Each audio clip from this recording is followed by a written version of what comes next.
You are watching The Crime Secret, where we bring you 2 thrilling and shocking crime stories every day. Please subscribe, like, and share so you never miss a video, thank you. Emma Carter had always believed in fairy tales. Growing up in a modest home in Charlotte, North Carolina, she spent her days helping her sick mother and her nights studying to become a nurse. She wasn't rich, but she had heart, and a quiet hope that one day, she'd be someone's forever. At 28, she finally found what she thought was her happy ending, Daniel Moore, a polished, confident real estate agent with a dazzling smile and the kind of charm that made people instantly trust him. They met during a property showing for her mother's relocation. Daniel was attentive, warm, and made her feel like the most important person in the room. What began as casual conversation turned into dinner dates, long phone calls, and eventually, a ring.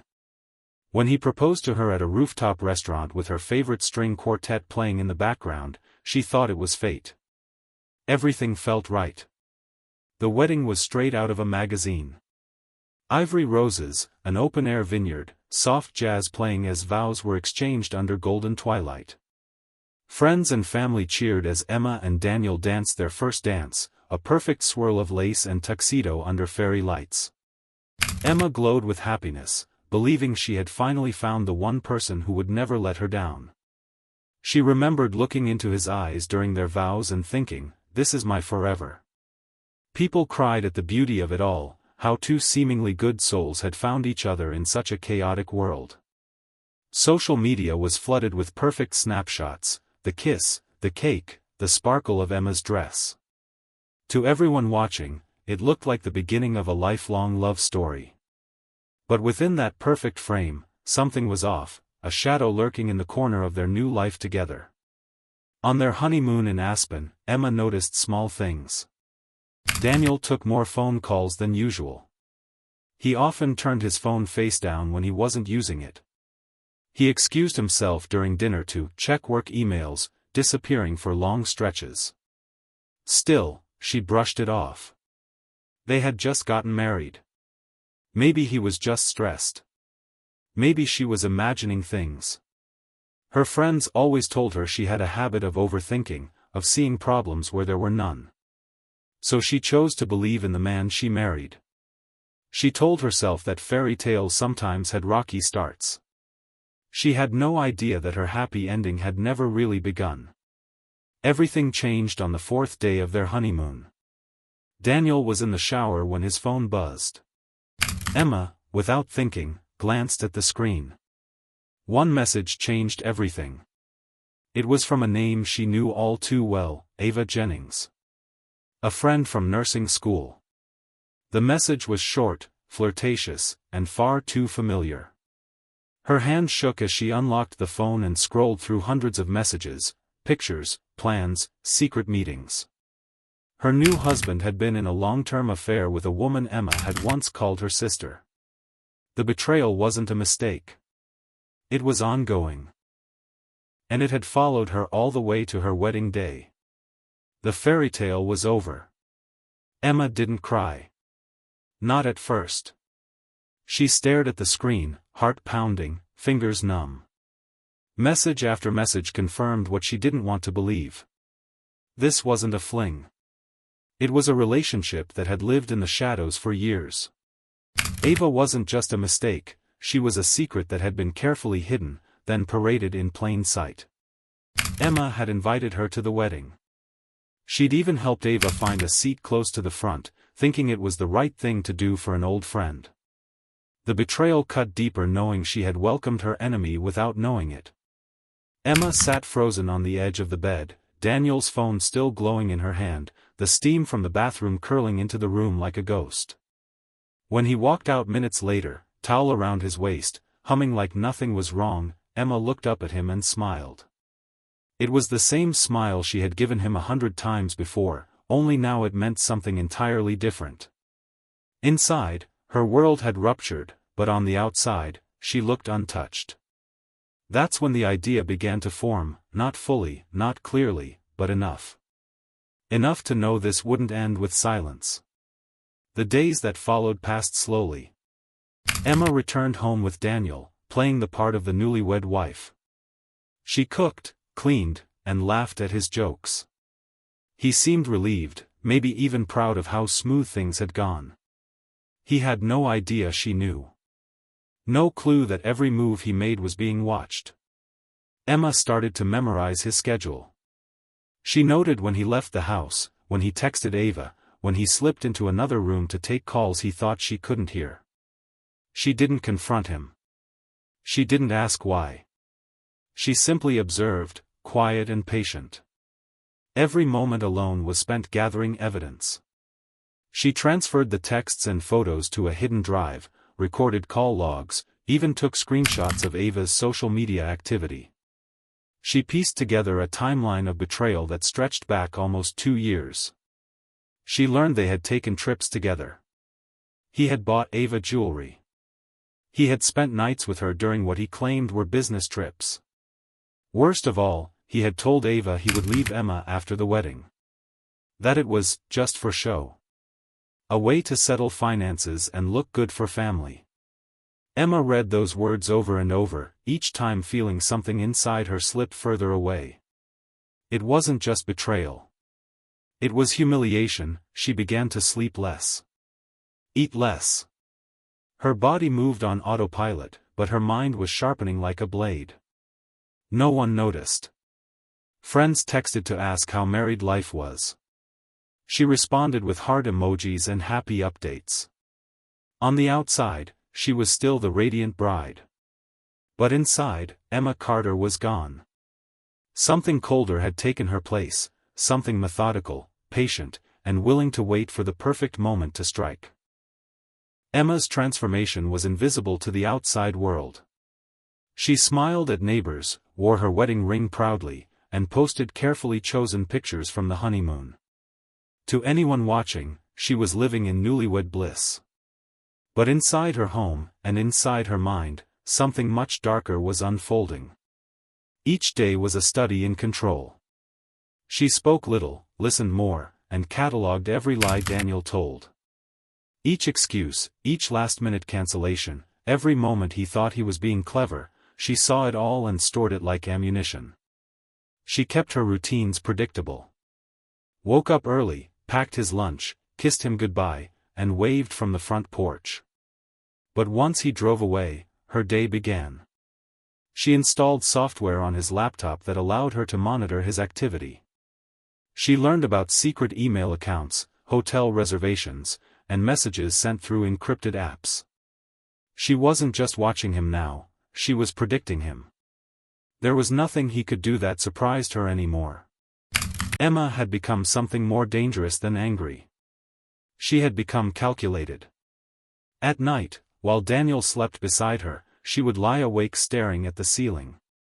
Her mind played images like a silent film: Ava's smile at the wedding, Daniel's vows, their first dance. Every detail felt like a lie, and the more she replayed them, the more the pain twisted into something sharp. The betrayal wasn't an accident. It was a performance. And she had been the audience, clapping for a show that was never meant to be real. She stopped thinking about forgiveness. She stopped hoping for a confession.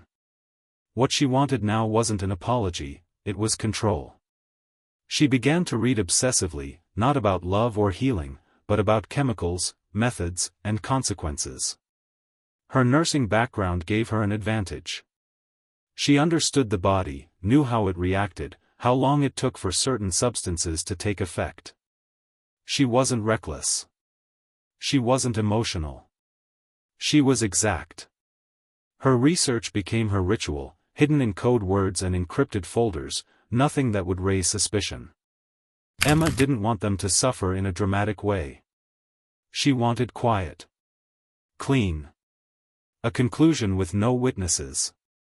By the 6th day, everything was ready. She planned the event like a second wedding, same level of detail, same precision. A private dinner, just the 3 of them. She sent Ava a message pretending to be Daniel, inviting her over for a surprise. She smiled as she typed it, even used his favorite nickname for her. Ava accepted, of course. She never saw Emma coming. Daniel, too, was easy to fool. He didn't ask questions when Emma suggested a quiet celebration at home. He liked the idea. Said it was sweet. Kissed her forehead and told her how lucky he was. And still, Emma smiled. That night, while candles flickered and wine breathed on the counter, Emma stood in her kitchen preparing the meal. Every ingredient was carefully measured, every moment accounted for. She didn't feel rage. She didn't feel sorrow. What she felt was certainty. This was the only ending they had earned. The night arrived quietly, like any other. The house was spotless, the table set for three, soft music playing in the background. Emma wore a simple dress, nothing too dramatic, but elegant enough to mark the occasion. She lit candles, dimmed the lights, and placed a bottle of wine in the center of the table, one she knew they both liked. Everything had to feel genuine, warm, inviting. She didn't want suspicion. She wanted trust. Because trust was what they had destroyed, and now it would be the very thing that led them to the end. Daniel arrived first, humming as he stepped through the door, a small bouquet in hand. He kissed her cheek and told her the house smelled amazing. Emma thanked him, took the flowers, and placed them in water. Her movements were calm, deliberate. She asked him to pour the wine, and he did, without question. Moments later, Ava knocked at the door, dressed in red, smiling as if this were some kind of secret celebration. Emma greeted her with a warm hug, pretending not to notice the way Daniel's eyes lit up when he saw her. There was no tension in the air, no awkwardness. Emma made sure of that. She served the food, filled their glasses, and made light conversation about the wedding, the honeymoon, and the future. They laughed. They complimented the meal. They toasted to happiness, to new beginnings. Ava even joked that it felt like they were all family now. Emma smiled at that. It was almost poetic. She watched as they ate, as they drank, as they trusted her completely. No one tasted anything unusual. No one felt a thing, not at first. That was the beauty of her plan. It wasn't loud. It wasn't messy. It was silent, invisible, and timed to perfection. Minutes passed, and the laughter began to fade. Daniel's voice wavered. He looked at Emma, confused, his face paling. Ava dropped her fork, her hands trembling. They both tried to speak, but the words wouldn't come. Emma stayed seated, calm, watching as realization dawned in their eyes. There was no screaming. No struggle. Just silence, broken only by the clinking of a glass rolling across the floor. It didn't take long. Emma knew exactly how much to use, how long it would take, and what signs to expect. Her knowledge of the human body had become her weapon. She stood only once, to take their phones and set them aside. She didn't need anyone else involved. This was between the three of them, and now, it was over. When it was done, she sat back down at the table and looked at the empty seats across from her. For the first time in days, she felt a strange calm. No anger, no guilt. Just peace. She poured herself another glass of wine and listened to the music drift through the air, soft and slow, as if the house itself was exhaling. Emma had given them exactly what they deserved. Nothing more. Nothing less. The morning light crept through the windows, casting long shadows across the quiet dining room. Emma hadn't moved much from where she sat the night before. The plates were still on the table, the wine glasses half full, the room frozen in time. She took a final sip from her glass, stood up, and walked calmly to the phone. Her fingers didn't hesitate as she dialed. When the dispatcher answered, Emma's voice was steady. She told them there had been 2 deaths in her home and that she was responsible. Then she sat on the front porch, waiting.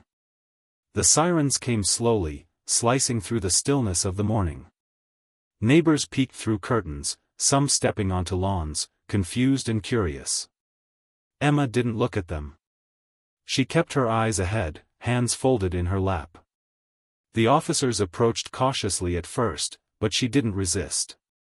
She led them inside, explained what had happened, and handed over everything: Daniel's phone, Ava's messages, the folder she had compiled, full of evidence. There was no denial, no defense. Just facts. At the station, detectives questioned her for hours. She answered without emotion, detailing the betrayal, the discovery, and the days that followed. She showed them how it was planned, why it was done, and what they had meant to her before it all changed. Some officers stared at her in disbelief, others with quiet understanding. They had seen crimes of passion before, but this wasn't passion. It was purpose. That unnerved them more. The trial was swift and heavily covered by the media. Headlines branded her the Black Widow Bride and the Deadly Newlywed. Reporters dissected her every move, her smile in wedding photos, her calm demeanor in court. People argued about her online. Some saw her as a cold-blooded killer. Others saw her as a broken woman pushed beyond her limits. The truth, like most things, lived somewhere in between. She was sentenced to life in prison without the possibility of parole. As the verdict was read, Emma didn't cry. She simply nodded, as if she had already accepted the outcome long before the courtroom ever filled. For her, it wasn't about escaping consequences. It was about reclaiming control in a life that had spiraled into deception. She wasn't proud of what she had done. In prison, Emma became a quiet legend. Other inmates spoke of her with a mix of fear and respect. She didn't speak much, but when she did, her words were sharp, measured. She started writing letters, reflections. They became part of a prison outreach program for women who had suffered emotional and psychological abuse. Her words resonated, not because they glorified what she did, but because they came from a place of brutal honesty. Emma Carter's life didn't end in that house. It changed shape. It became something unrecognizable, yet strangely whole. In the end, her story wasn't about revenge. It was about consequences, what happens when love turns to betrayal, and silence turns into action no one saw coming.